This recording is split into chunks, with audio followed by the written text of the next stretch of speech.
కర్నూలు జిల్లాలో తీవ్ర విషాదాన్ని నింపిన కావేరీ బస్సు ప్రమాద స్థలంలో మరో ఘటన చోటు చేసుకుంది. కాలిపోయినటువంటి బస్సును రోడ్డుపై నుంచి తొలగిస్తుండగా దానిని లాగుతున్నటువంటి క్రేన్ అదుపు తప్పి బోల్తా పడింది. ఈ ప్రమాదంలో క్రేన్ డ్రైవర్కు గాయాలయ్యాయి.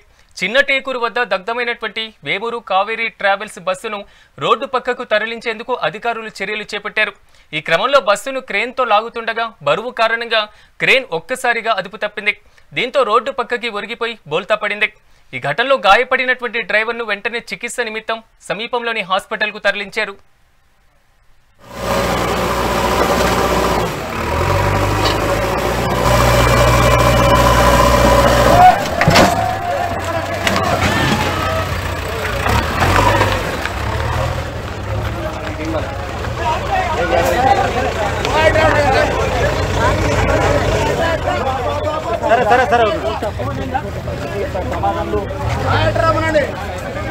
అందరికీ రాగలిగా అటు బాడి బాస్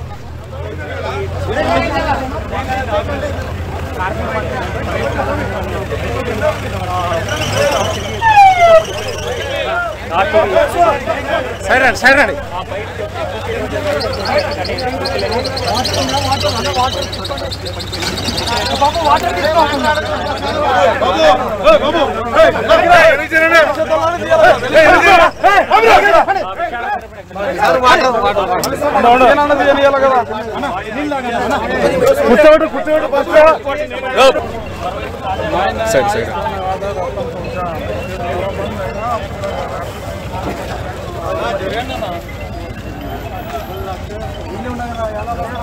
అన్న ఇది యాక్సిడెంట్ లో జరిగినది కాదు. ఏమైంది ఇప్పుడు? ఏమైంది నీకు? అది ఏమైతే